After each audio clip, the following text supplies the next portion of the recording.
বিশৃঙ্খল রাজধানীর গণপরিবহন ব্যবস্থায় শৃঙ্খলা ফেরানোর ঘোষণা নতুন করে শোনাচ্ছে সরকার। এবার সব বাস একক ব্যবস্থাপনা, নির্দিষ্ট রুট ও স্টপেজ মেনে চলাচলের আশ্বাস এসেছে। সরকার বলছে এতে কমবে ভাড়া নিয়ে নৈরাজ্য। তবে অতীতের অভিজ্ঞতায় সরকারের এই উদ্যোগ নিয়ে শঙ্কা কাটছে না যাত্রীদের। বিশেষজ্ঞরা বলছেন একটি পক্ষ চায় না সড়কে শৃঙ্খলা ফিরে আসুক। মাসুম খানের ক্যামেরায় বিস্তারিত জানাচ্ছেন রেদওয়ান আহমেদ। ওয়ালটন বিএলডিসি ফ্যান, খরচ বাঁচে 65% পর্যন্ত। ওয়ালটন বিএলডিসি ফ্যান ছড়ায় স্বস্তির সবুজ হাওয়া। ঢাকা শহরের যানজট আর গণপরিবহনের নৈরাজ্যের কারণে জনভোগান্তি এখন নিত্যদিনের চিত্র। কোনো কোনো স্থানে হাঁটার গতির চেয়েও কম গাড়ির গতি। এতে প্রতিদিন নষ্ট হচ্ছে লাখো কর্মঘণ্টা।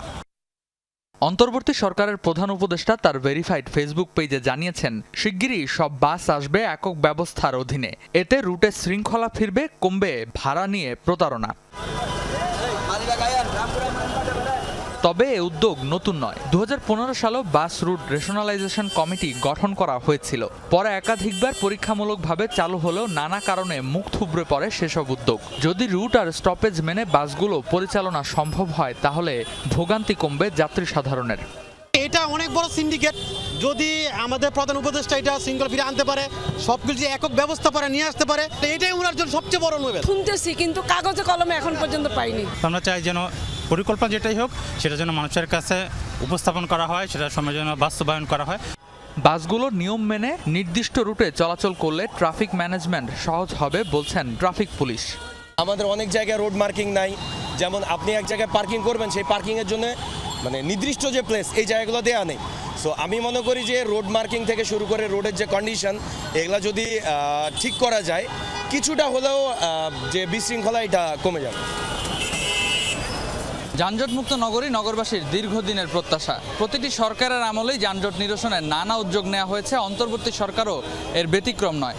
তবে সড়কে শৃঙ্খলা ফেরাতে এই নতুন নিয়ম কতটা কার্যকর হবে?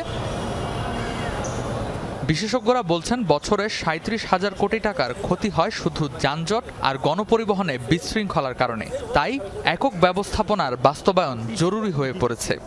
দেখা যাচ্ছে যখন শৃঙ্খলিত হয়ে যাবে, যদি একই রুটে বা কয়েকটা রুটের আন্ডারে পুরো বাস সিস্টেম পরিচালনা করতে পারি, তখন দেখা যাবে যে আসলে স্পেসিফিক করে কোনো যে নেতৃত্ব বা কোনো স্পেসিফিক আরও ক্ষমতা থাকবে না, বরং রাষ্ট্র সেটা নিয়ন্ত্রণ করতে পারবে। রাষ্ট্র কিন্তু দেখা যায় ভালোটা ট্রাফিক ম্যানেজমেন্ট সিস্টেম দিতে পারবে, যেটা হয়তো অনেকেই চাচ্ছে না। যাত্রী থেকে ট্রাফিক পুলিশ সবাই পরিবর্তনের আশায় থাকলেও বাস্তবায়ন নিয়ে রয়ে গেছে শঙ্কা। নিয়ন্ত্রণটা এমনভাবে তারা পরিকল্পনায় বা নীতিতে আনবে সেটা চাইতে পারে, কিন্তু এক্ষুনি যে হবে বা করবে আমি তো এটা বুঝতেছি না কীভাবে হবে, বা আপনি বুঝেন কি না। যে এখন তো বিশৃঙ্খল এককভাবে, বা মনে করেন যে শহরের কথাই বলি, 100টা কোম্পানি চলতেছে। 100টা কোম্পানির গাড়িকে হয় আপনার সরাই দিতে হবে, অথবা 100টা কোম্পানির গাড়িকে, যেটা আমি বললাম, একত্রে করে তাদেরকে তারপরে আপনি এটাকে ডিস্ট্রিবিউট করতে হবে কোথায় কয়টা চলবে। চালক, হেলপার কিংবা যাত্রী কেউই নিশ্চিত নন নতুন এই পরিবহন ব্যবস্থার ভবিষ্যৎ নিয়ে। সবারই প্রশ্ন, এবারের নিয়ম আসলেই কতদিন টিকবে, কিংবা আদৌ এর বাস্তবায়ন হবে কিনা। রেদওয়ান আহমেদ, যমুনা নিউজ, ঢাকা।